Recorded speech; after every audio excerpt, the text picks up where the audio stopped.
All right, we're on the air. Finally. God damn it. Ladies and gentlemen, boys and girls. Since y'all such a bunch of smart motherfuckers, I was going to be on here early, but I've been here, sitting here, watching y'all talk, fucking around with Google Hangouts because Google Hangouts apparently does whatever the fuck it wants and wants me to give it money. Fuck this shit. Before we get to the aggravated portion of tonight's program, I want to remind you all that you're watching Monday Night Chaos, the only Monday night program worth watching.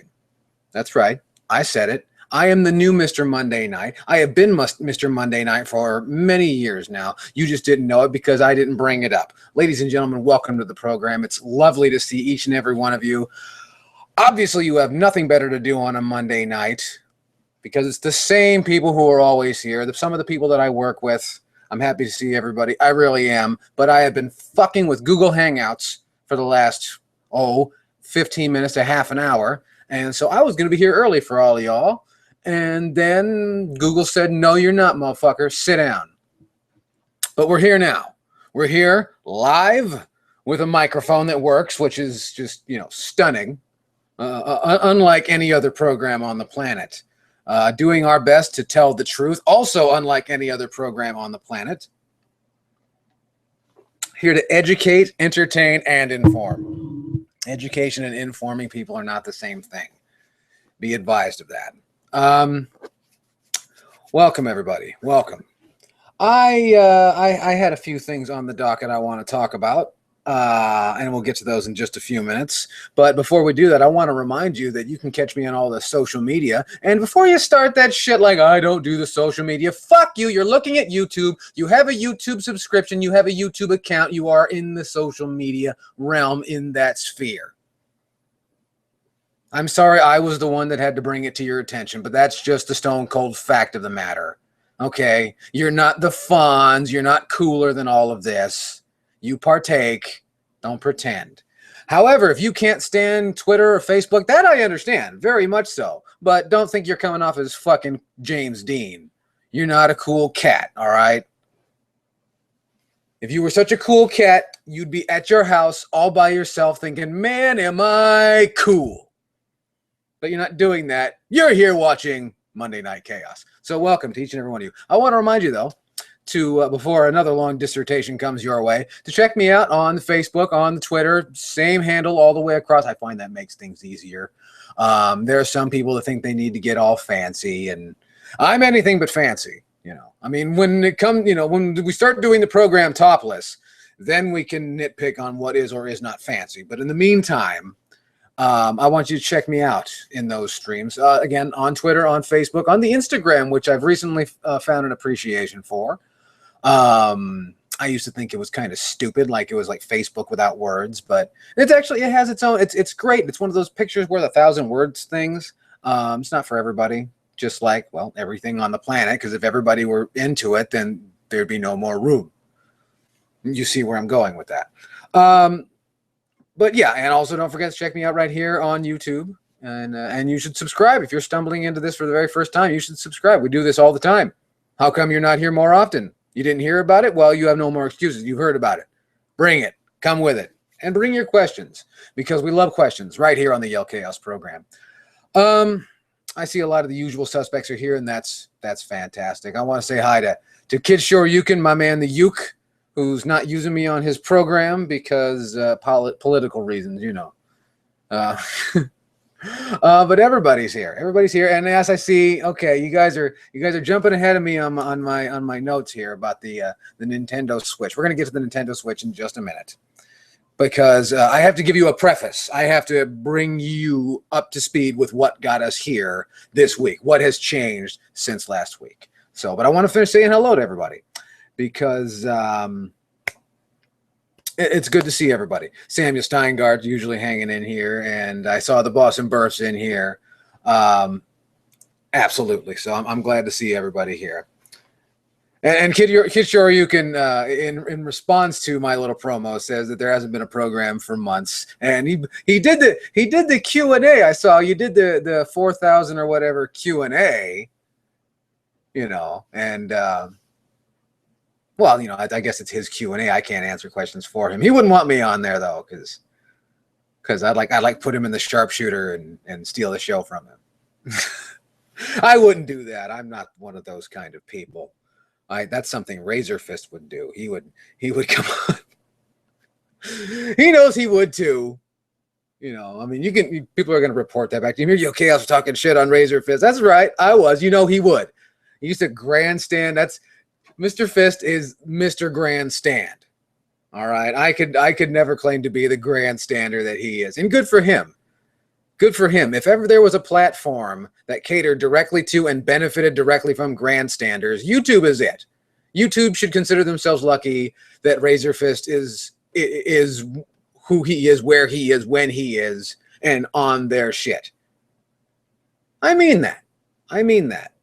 I can say that. Of all the all-time characters, I don't mean to say it that way, if that's offensive terminology, but he's the man. So, and yes, I did hear, everyone was asking me about this, I did hear about the Accept Metal Mythos. I haven't gotten around to seeing it. Yeah, those are getting longer, I've noticed. He did the, I forget what the first one was. The first one wasn't Motorhead, but they keep getting longer. And it's like, oh, God damn, I got to block this out. I got to, plan to watch these now. And especially because Alpha Omega's in too. He's going like close to an hour, on a lot of his stuff. It's like, God damn it, man. I don't have time to see all of it anymore. There was a time when everybody, when 10 to 15 minutes was going long on YouTube, and it's not that way anymore. Now that we have this, so much bandwidth and so much space, everyone's just going on forever. And, it's like, I don't get to hear anything anymore. So I just wanted to bitch about that. That's some first world bitching for everybody.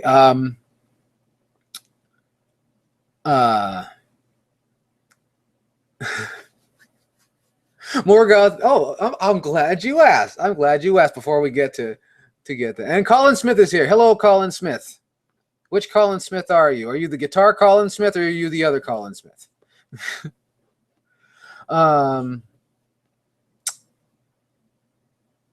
Anyway, when I perform the sharpshooter, do I lead in with the right? I lead in with the right leg myself. I want to talk about this. I really do. I am a major proponent of the Owen Hart sharpshooter / Scorpion Deathlock. They're the same thing. And it's one of many deathlocks. But I am a fan of the Owen Hart sharpshooter, where you stick the fist in on the side of the right knee when you lead in, or put the hand. A lot of people have no fucking idea what I'm talking about, but that's all right. When you lead and you add that extra tension underneath your opponent's, because the leg's in the figure 4 position. For those of you who don't know wrestling, you haven't seen it, learn. Look it up. You're on YouTube. And put that extra bit of tension and pressure. And then, when someone sells it right, I just think that looks like, ooh, that looks painful. And it's what's supposed to look painful. Nothing more I hate than watching people fighting who don't look like they're hurting each other. Anyway. What was I saying? My thoughts on Billy Corgan from the Smashing Pumpkins versus TNA. The fact that he has to sue anybody is evidence that he didn't do his research in the first place. He bought a company that wasn't paying people. Who on earth buys a company? You usually buy a company to expand your portfolio, to make your portfolio look better. I am X person, and I have this company and this company and this company. But you have this one company that is, how can I put this gently? A stain on its industry, a scar, possibly a cancer on its industry. That cannot afford to pay its own people, but yet those people keep showing up to work. What the hell is that? But the fact that Mr. Billy Corgan, who apparently has all this leftover Smashing Pumpkins money, the fact that he has to sue anybody is, I was going to say part and parcel, but I think a genuine red flag that Mr. Billy Corgan is not an astute or accomplished businessman. And by no stretch of the imagination shrewd.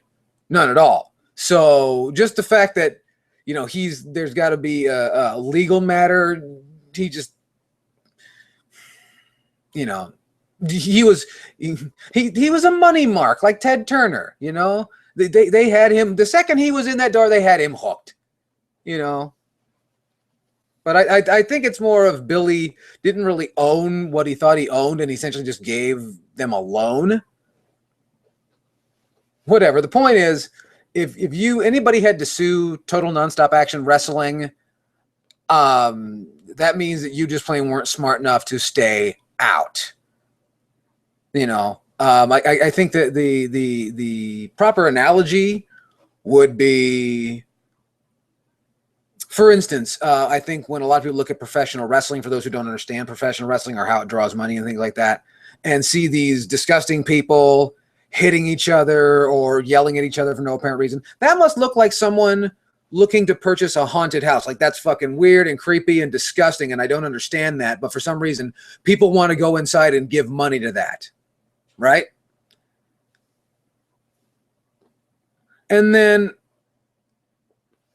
there's TNA, which I think with someone in that same position to purchase something would be looking at an old outhouse or a porta potty. Like, that's just a place where people put their shit that they don't want anymore. And they're doing it for free, and no one's, you know, that's not drawing money. And I would say, I'm not going to buy that. Billy Corgan looked an outhouse, a porta potty in the face and said, fuck yes, I need to get in on this. I need to store people's shit for free.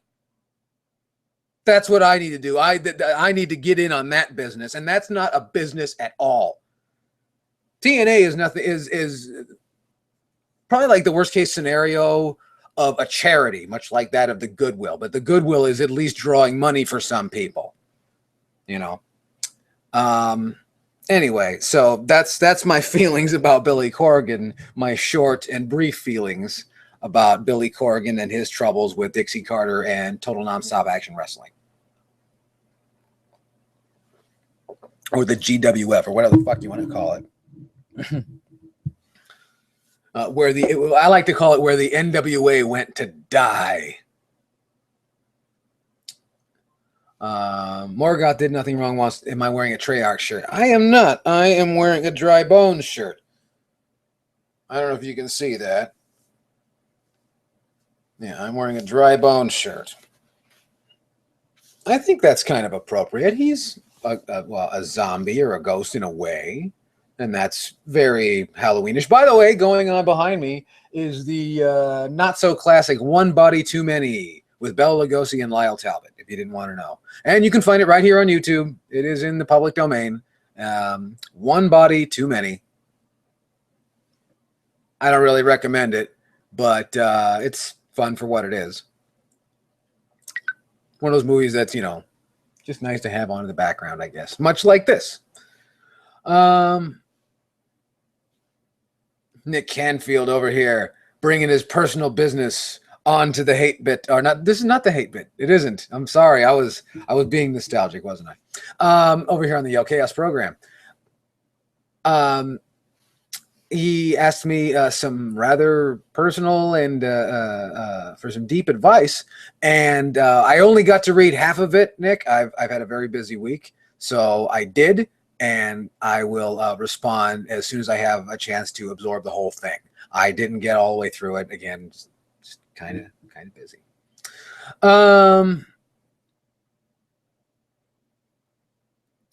Let me see here. Reaper Shadow wants to know if I changed my finisher from the sidewalk slamming. Yeah, I don't have the mass to pull that off anymore. You got to be a bigger fella to do that. And no, I've had to move into using the I use this for a shoot too, actually. Whenever somebody's getting out of hand, I use the Japanese sleeper hold, or as you folks might know it, the $1 Million Dream. Laugh if you want, but if you want to put somebody asleep, get their arm up over their head and hold on. It's only a matter of time. That's just how blood and oxygen flow works. And if the blood can't flow and a man can't breathe, he is of little consequence, if any, to you. Remember that. Then there's that man can't stand, man can't fight, and that's important too.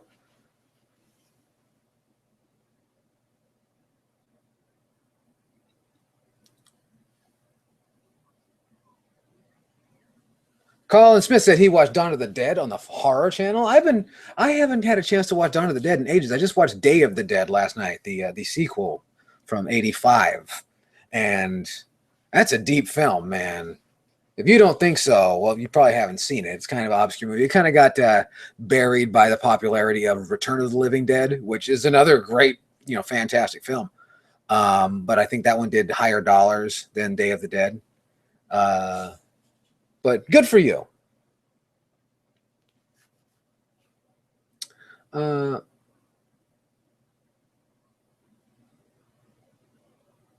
Nicholas Kennedy says something. My favorite drummer, one of my favorite drummers is Dean Castronova. I don't know that I'm a fan of him so much as a player. I mean, he's a great player.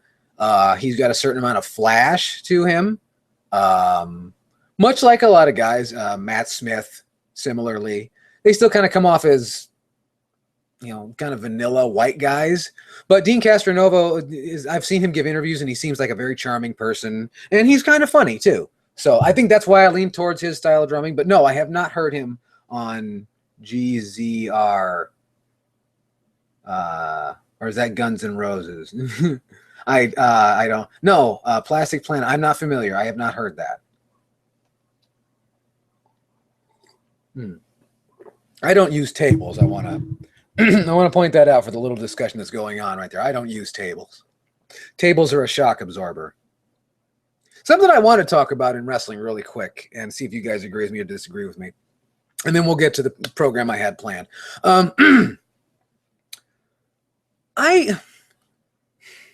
Here's something for those of you who are actively watching wrestling. I want to know, and those of you that follow independent wrestling, because that's really how you know who any of these fucking people on TV are, is if you follow indie wrestling.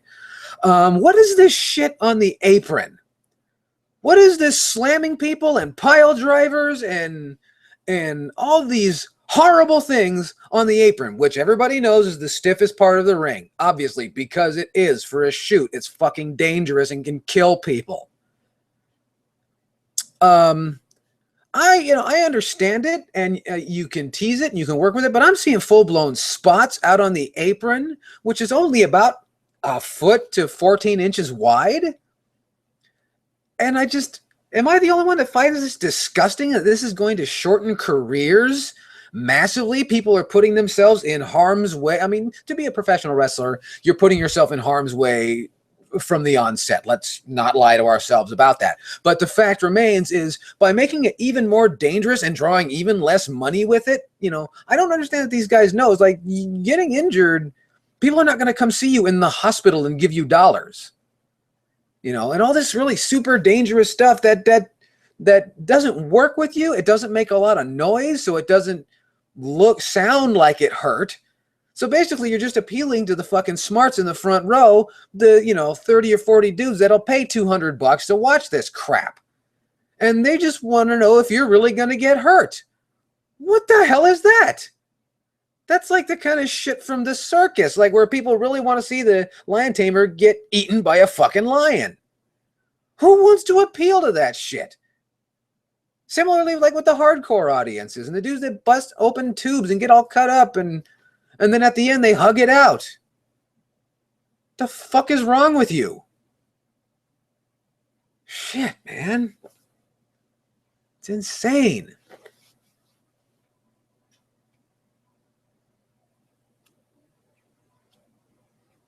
Morgoth wants to know, what country do I believe produces the best horror films? That's going to depend on your opinion of the best. If you mean the most horrific, like, straight horrific films, most straight horrific films come out of South America and, to a lesser extent, Italy. Again, depending on your precise definition of horrific. But I think the ones that are most shocking and I think that would be most horrific would probably be South America and, to a lesser extent, Italy. In my opinion. I saw a question that I wanted to answer, and then I forgot it. Oh, just another white guy wants to know, what indie promotions would I recommend? Geez. I mean, do you really want me to get deep with that and go like really down to really local levels? Because, you know, there's so many indie promotions that, but some of them are so small and outlaw. They're like on the level of community theater. You know, it's the same 100 to 100, and if they're lucky, 100 people being drawn every month. I'd like to, and at some point, that's just a really circular economy. But there's a lot here in San Diego, here in Southern California. I've seen a lot of real bullshit operations up in Orange County and Los Angeles, where I'm from. But down here in San Diego, we have SoCal Pro Wrestling, and you can find them at SoCalProWrestling.com. That's the promotion that I go see whenever I get a chance, mostly because they're right around the corner from my work. You know, one of the things I do during the day, the place I work during the day is right around the corner, and they have it at the, you know, they're in a boys and girls club. A lot of, you know, these smaller promotions come out of gymnasiums and things like that, and they put on a pretty good show for the most part.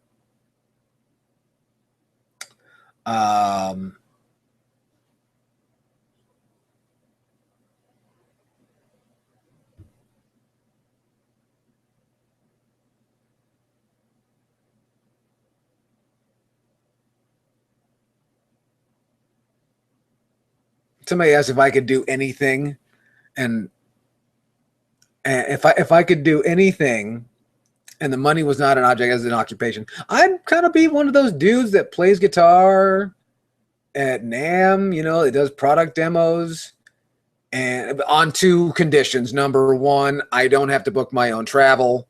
You know, somebody else will handle that for me. And what was the other condition? And I don't have to hang out with those fucking people. If I could just stand around, play guitar, and answer questions, and that would draw enough money to pay the bills, I would do that. I really would.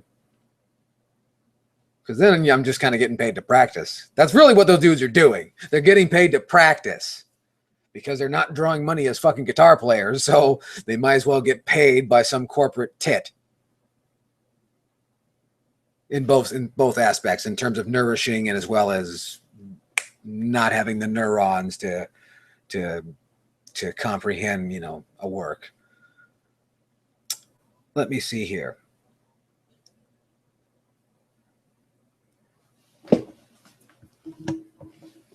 Nicholas Kennedy wants to know if I've been working on my cover of Jim Johnstone's "I'll Be Your Hero." Yes, I have. I sing it in the shower all the time.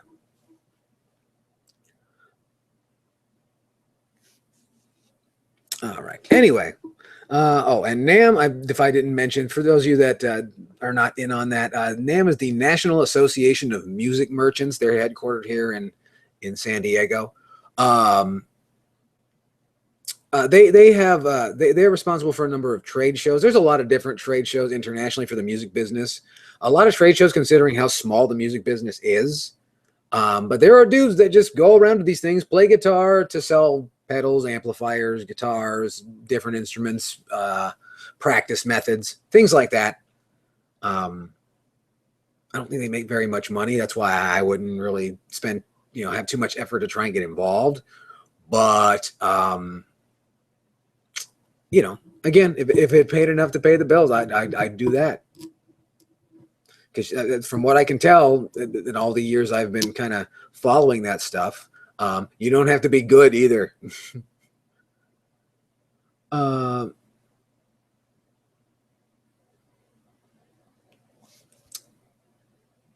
me see. Nicholas Kennedy wants to know any new albums. I got to get to the Nintendo Switch. I know everyone wants to talk about that. But is there any album I'm excited for? No, not a one. I actually wait on you guys to tell me about what albums to look forward to. Because my music approach in recent years has kind of been whatever I stumble across. If it's a compact disc that I don't own, I have to hear it. And, you know, I try not to pay very much money for it because I'm just going to end up, you know, donating it to the thrift store or whatever. You know, just because CDs take up so much goddamn room and I only keep the ones that I really care about. The ones with, you know, really neat art or something really special about them. And that's not a fish tank. There's a royal python behind me, but he's sleeping right now, isn't he? Yes, he is.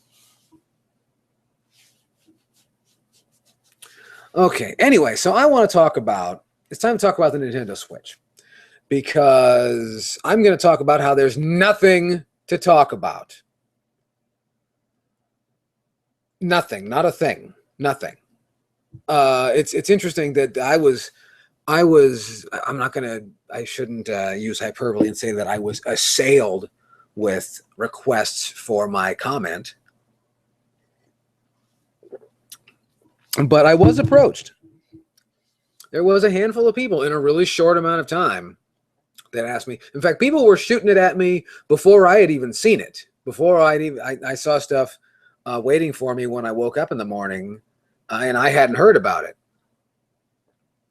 And like I said, it was hopefully they were going to say something relatively soon. You know, if this thing is coming out in March, which, you know, the handhelds typically do from Nintendo. And it was interesting to me that this thing just kind of came out of nowhere. But I watched the commercial, and we don't have anything to talk about. But I noticed that this marketing is very similar to that of the Wii U. Go back and watch some of the early marketing. The videos are still on YouTube, as far as I'm aware. And watch some of the early stuff for the Wii U. It's kind of similar. And it seems like they kind of merged the 3DS marketing with the Wii U marketing for this, which is clearly what, you know, they're going for.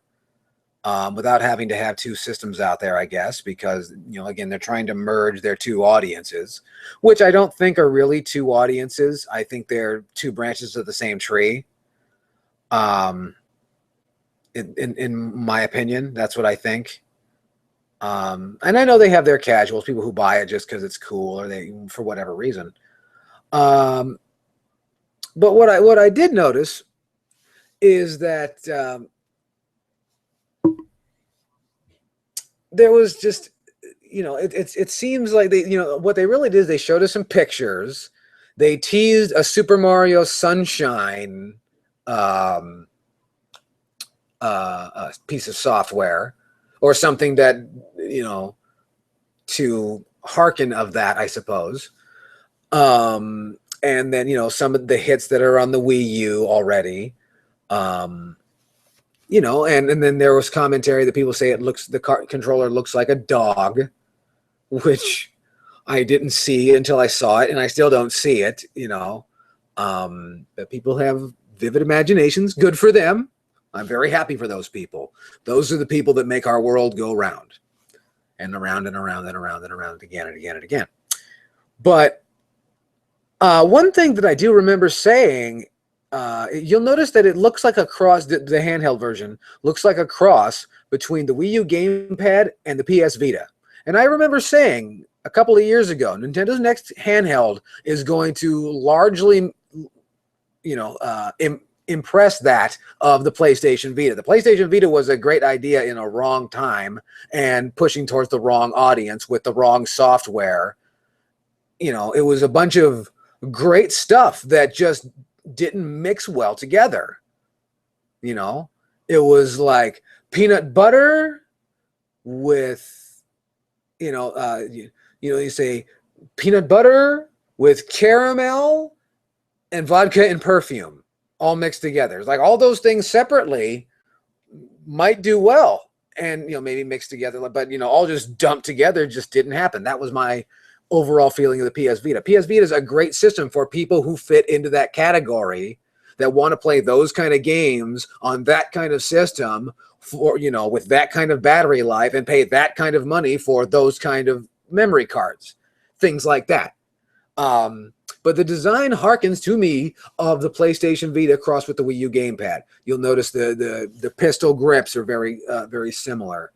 How those grips when they come off are going to work as standalone controllers for two-player split screen on a 7-inch screen, or however big it is going to be interesting.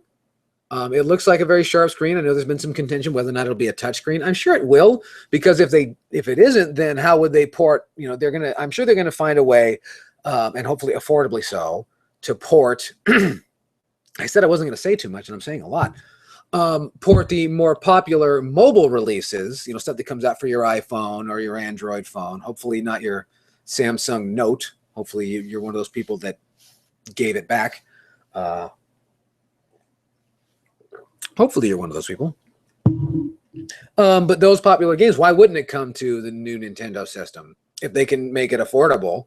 It was interesting that, games that were $3 or $4 on the App Store would come to the Nintendo DS and Nintendo 3DS for $15, $20, $30. And that's insane. I know it costs more to produce, but that made no sense for the consumer.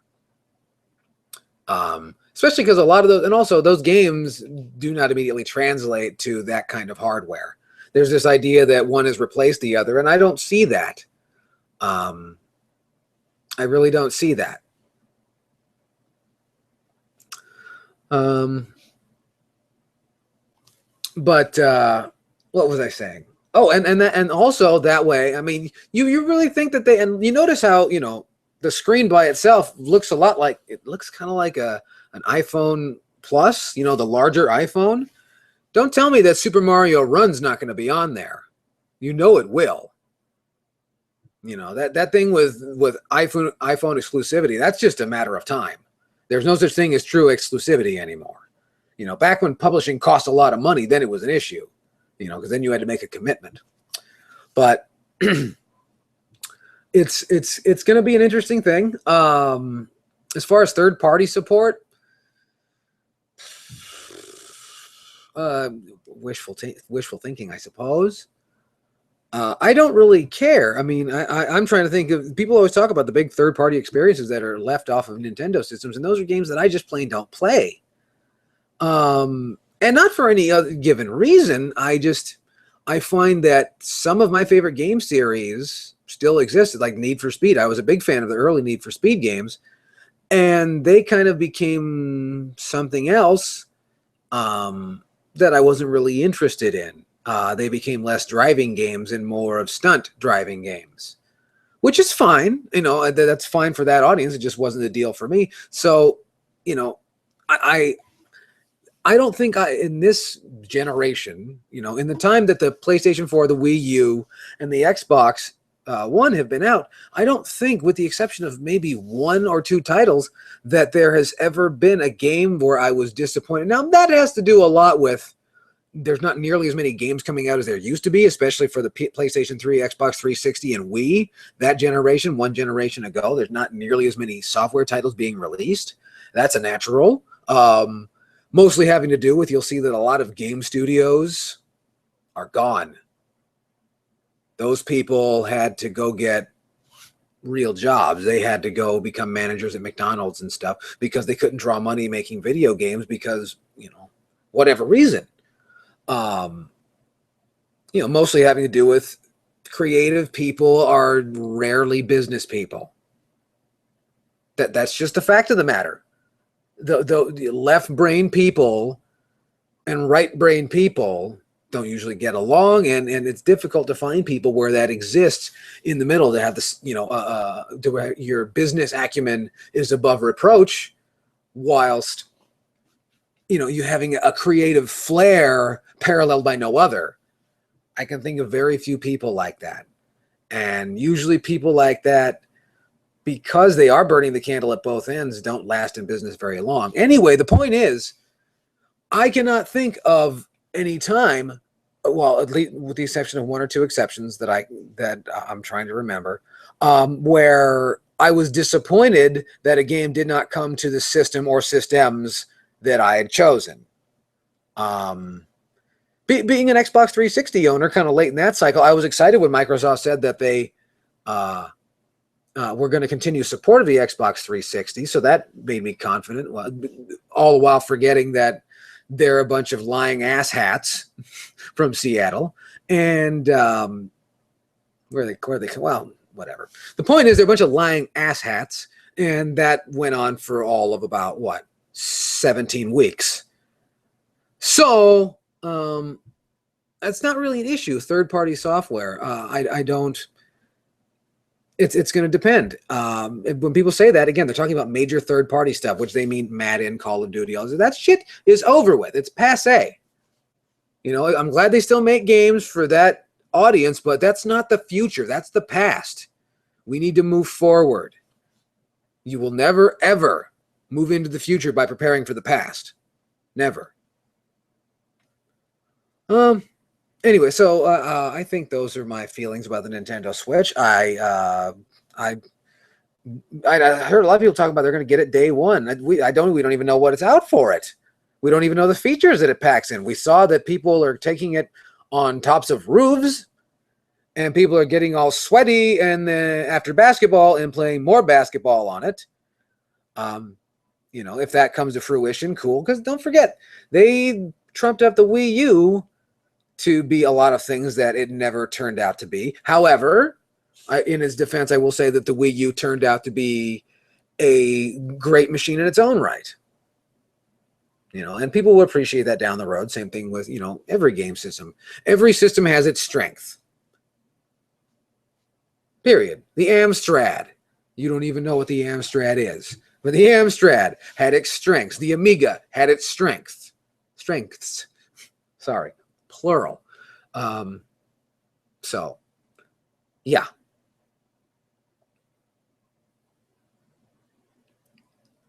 Nicholas Kennedy wants to know if he could buy any CDs off me. Yeah, I got some Tony Braxton CDs and what else? I got some Ottmar Liebert and I just recently I didn't realize I didn't have this Aerosmith's Pump. I do not know. I had it on cassette when I was a kid, and apparently that's been now like 20 years ago. I went 20 years without owning a copy of Aerosmith's Pump. I felt ashamed of myself. I really did. Nick Canfield, who said he wasn't going to be here, but now he's here, asked if I'm ever going to tell my Zelda story. What Zelda story? Are you talking about the Zelda story where my dad woke me up in the middle of the night and all his friends were up standing around my fucking Nintendo playing in the middle of the night, and I had to help them get out of the third dungeon, and then I had to go back to bed. I couldn't hang out with the older guys. It was bullshit. That's what happened. My Steely Dan CDs are not here. I think they're at my drummer Tim's house. You guys know Tim Hurst from Dracone. Yeah, I took some stuff over to his house, and it's been sitting there for a couple of years now. Can I talk about One Direction or Justin Bieber? I'm not familiar with what One Direction is. I've seen a logo, and Justin Bieber, I told you about Justin Bieber. Justin Bieber is the one that fucked the traffic up in Las Vegas and took me like 2 hours to get into town, screwed up my plans for my birthday a few years ago. Well, fuck Justin Bieber, but I don't know him personally, so maybe he's not a dick. Who knows?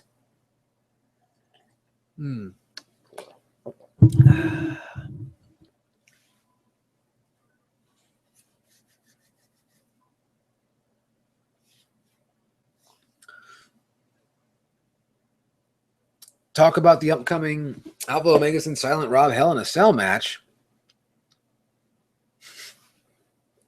What do you want me to tell you? I mean, Sunday. Alpha Omegason versus Silent Rob, a really skinny white guy versus a short white guy in opposing states. What do you want me to say? From Dayton, Ohio and Pittsburgh, Pennsylvania, and they're going to, I don't know, Silent Rob's going to call him a nigga a bunch of times, and then Alpha Omega Sin is probably going to froth and spit and I don't know, and say ooh and stuff. I don't know. They have no track record in terms of a shoot fight, so I imagine they're just going to be pissed at each other inside a cell, and they're not going on top. You know they're not going on top. I want to say Silent Rob's like 5'9" and Alpha Megasin's like 5'6". Okay, I don't think they're going to be doing any of that shit.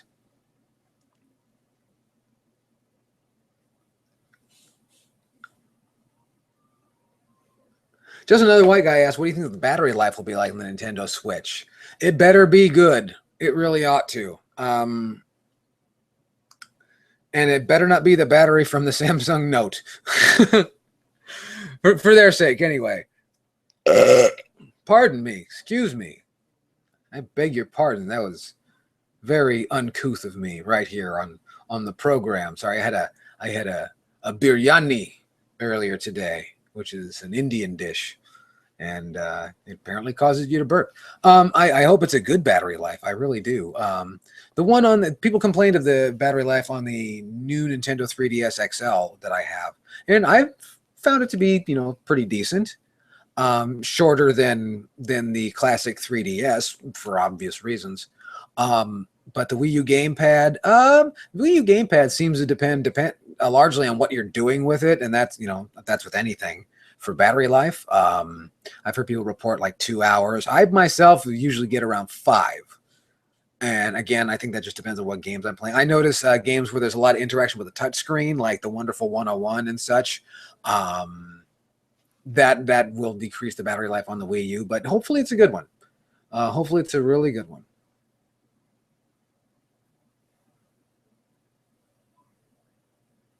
What do I think about Nintendo showing games that are not at all confirmed in the reveal trailer? Everybody does it. It's a tease. It's nothing. Don't take it seriously. They were just trying to show you what it looks like so you remember it. So when you're at the store, you'll say, "Oh, there's that thing I saw on YouTube." People say that, you know.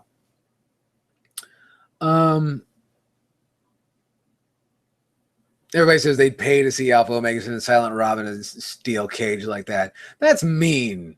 That's dangerous. You guys are putting my cohorts in a cage like that. That's not fair. That's a shame.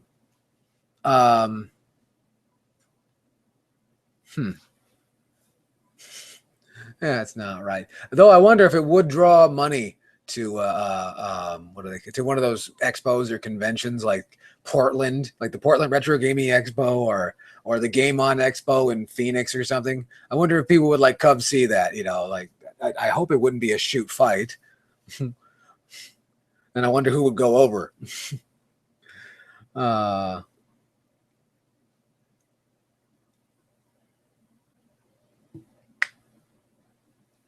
Oh boy. My thoughts on Battlefield 1? Yeah, didn't they do that already? Wasn't it called Medal of Honor? I'm just saying. You know, I guess what's old is new. Sort of. I mean, the mechanics look the same. It's just, it seems like largely a reskin of previous Battlefield stuff. I could be totally wrong. But yeah, it looks like Medal of Honor. It really does. Anyway, what else was I talking about? You guys are putting Alpha and Robin fucking inside a steel cage. That's not nice. How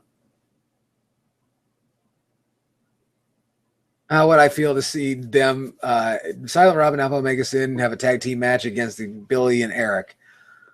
Well, you know, Billy Hudson's going to get gassed out in the first minute. He's going to tear his fucking Achilles tendon coming out of the corner, you know, or coming out of the corner for a hot tag or something. So, you know, those two versus 1.5 men, you know, well, it's obvious who the advantage goes to. Just thought I'd point that out.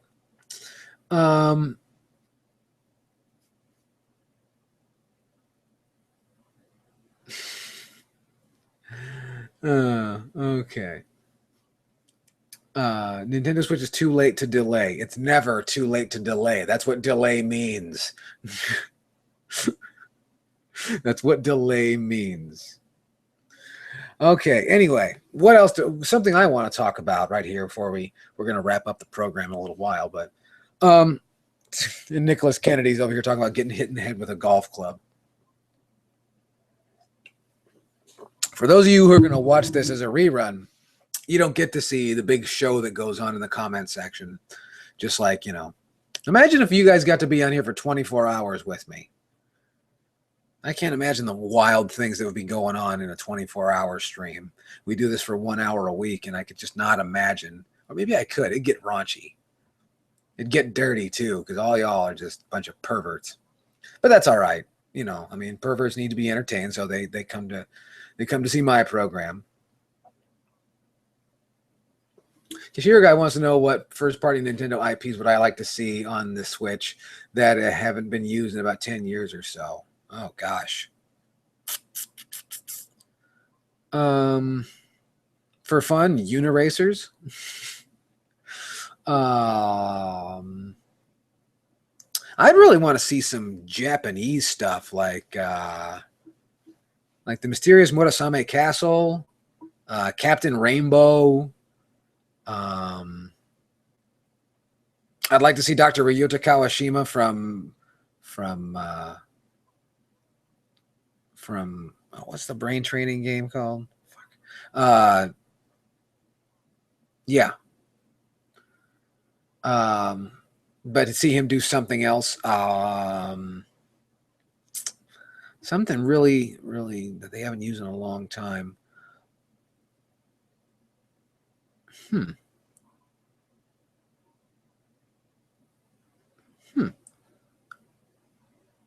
Just to be a shit, I was going to say Clue Clue Land. That might be fun. I'm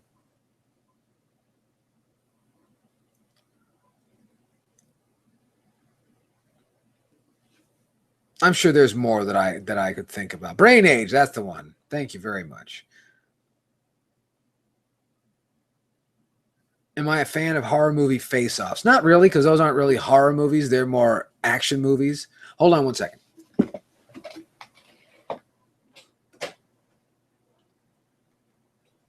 All right. Good, you're in.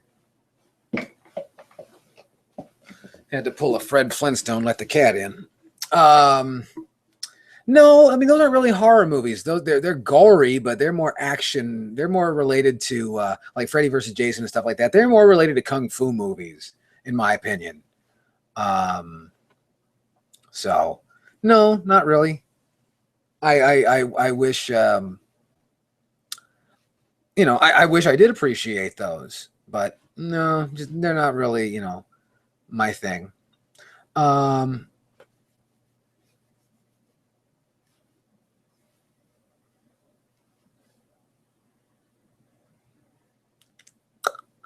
Let me see here.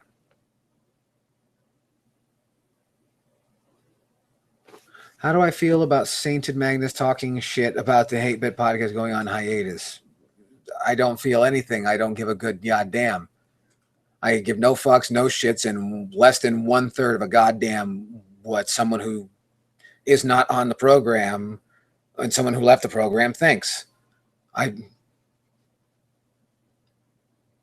haven't any any interest in it. And Lone Wolf Warriors over here putting myself and everybody in a Money in the Bank ladder match. Dude, I do not have the knees to be doing Money in the Bank, okay? Okay? Pure and simple. I will do a cage match, and that is all. And it better be a chain link cage match. I'm not working that blue thing. That big, giant steel wall. I'm not working that thing. I'll work an old-fashioned chain link cage match. Let me see.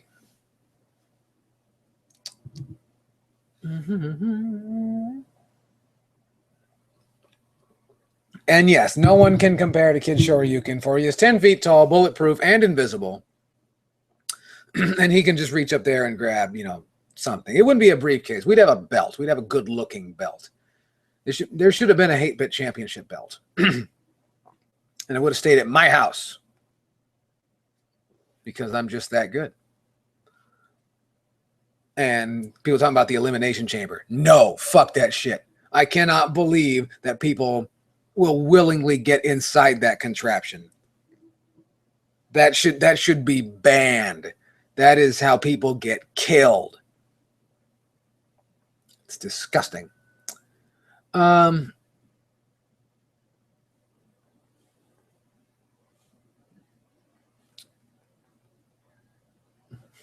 Royal Rumble in a cage. That's a continuous loop.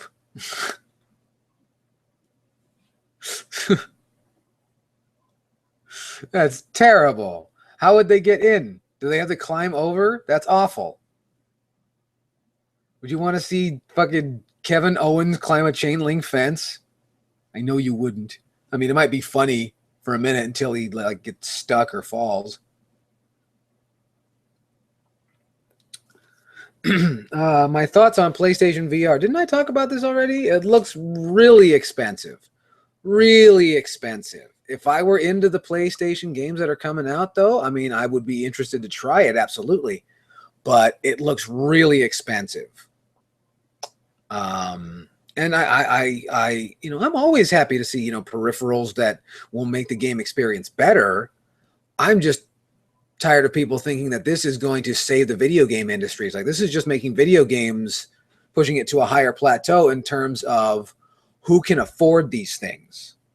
That's the part that's being left out, is someone has to buy this shit. It can't just be available and sit on a shelf at Fry's Electronics.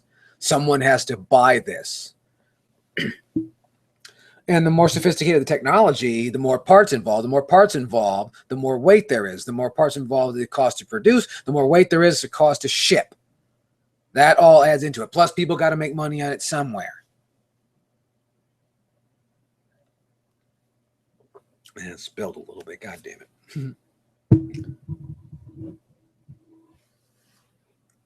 it. So, yeah.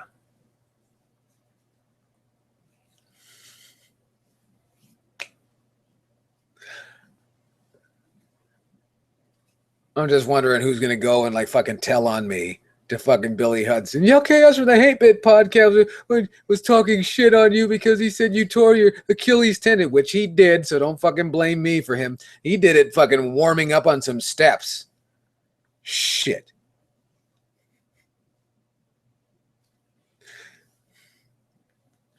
Man, I've seen icicles that can make better stretches than that. I'm just kidding. No, really, I have. Anyway, that's about all the time I have for this week, but I did want to say something. Something stuck on my tongue. Anyway, something I wanted to bring up, because this has been brought to my attention, and I've been paying attention a little bit through the social media, and certain people, certain outlets, I won't name them because some of them are here, have been showing me and bringing to my attention the fact that we are starting to see ripples, signs. There's been people talking about, I'll bring you up to speed as best I can, people asking me about the prices of games and the frequency of video game stores and things like that throughout the conventions. And those video games used secondhand are being sold in a lot of different places. Record stores, for instance, I'm seeing it a lot in record stores, are starting to adopt this.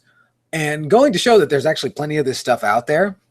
But I think we're starting to see the first ripples of what I would deem, and I kind of predicted this years ago, if you'll remember. If you could go, you could probably go back to Monday Night Chaos from a few years ago. I talked about this. What I'm deeming the retro recession. And what I mean by that is I'm seeing photos and footage of thrift stores and video game stores absolutely overrun and overstocked with inventory because it's not selling because it's priced too high or for whatever reason. You never really know what causes these things, but it seems like there has been a slight shock. And I've seen this going into the events that I go to, that people are bringing massive amounts of stuff and putting it back into their cars at the end of the night, having sold, you know, a few items. And that's dangerous. You know, because I mean, there's no skin off my nose. This is really just going to result in a lot of people getting stuck with stuff. And not to say that, you know, there's going to be people are just going to stop paying attention to this, but you know, I've tried my hardest to be a consumer advocate for you people, and others, that not to fall in for this stuff, because this was only a matter of time before the prices went down, because, you know, we're not dealing with Fabergé eggs. We're not dealing with something really valuable. We're dealing with volatile, old plastic stuff that will eventually fail. And that the older these things get, you start to have a more limited audience. And the preservation techniques for these things are rather crude. So I pay close attention. I think that yeah, the retro bubble has shrunk a little bit, and it could get worse. It could get better. We don't know. Either way, I mean, it doesn't. Prices being high affects gamers adversely. The people who want to play this stuff, it affects them adversely. Collectors are going to collect. That's just what they do. But I think we're seeing the first ripples of the retro recession. And the thing is, I was thinking about this. I was yelling at Mrs. Yell Chaos. Poor Mrs. Yell Chaos. She has to hear this shit when you guys aren't here. I was telling her, I just thought about this. All of these conventions and expos and meetings and different things that I go to in expos and all these things, the sales floor is becoming a larger part of it, or they're dedicating more to that, which I think that suggests that they think that's where the money is. And if they're making money, you know, like that vendor space is where the money is. And maybe it is. For how long, who knows? But I wonder if anybody's really paying sales tax, because they call them trade floors and things like that, but they're sales floors. You know, they're indoor flea markets is what they are in a lot of respects. I mean, they're you know, people a little more organized because, you know, most software is square. It's pretty easy to organize things that are largely square. And if you're sloppier than that, then fuck you. I don't want to spend any money or any time with you. But I wonder how much sales tax is being collected from that. And if it is, and that's going to bring a lot of heat into these expos and could bankrupt some of these expos if they're not doing things and certain local agencies find out about it. Because right now this has been very under the radar, and it seems like there is a certain amount of money going back and forth. And this is going to bring heat into our scene. It's going to bring authorities, and then we're going to have a problem. You know, that could put some of these cons and expos out of business for whatever reason. The government has a funny way of deciding what you should do with your spare time.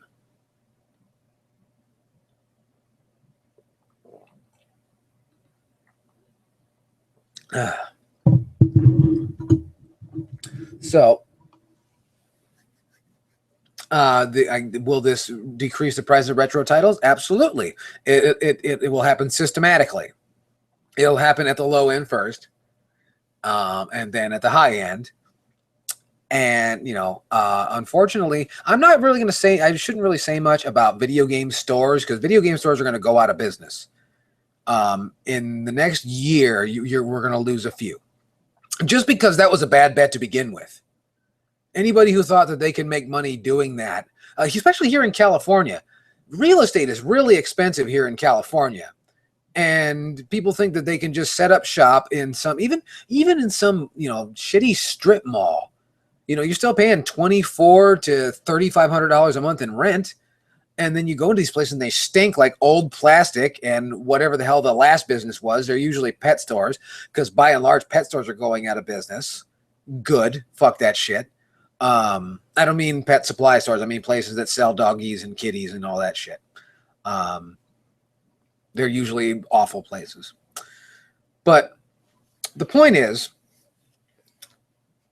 it will happen systematically, and we're going to lose some game stores.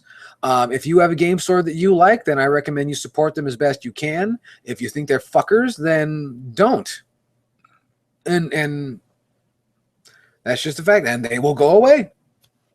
And if other people give them money, well, let the suckers have it. Let the babies have their bottle. That's all I can really say. So, anyway, I think that's it for the program. Unless we have any final questions, I'll get on to my parting remarks. Let me have a sip of water here.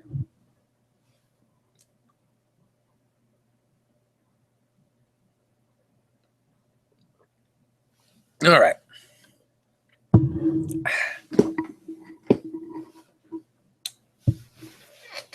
Ready? Well, anyway, I guess I'll get on with my my parting remarks. I want to remind each and every one of you that you can follow me on all the social media outlets. Well, at least on Facebook, Twitter, Instagram. I don't put the link down there because you'll find it. I'm really easy to find. It's you know, it's not that hard.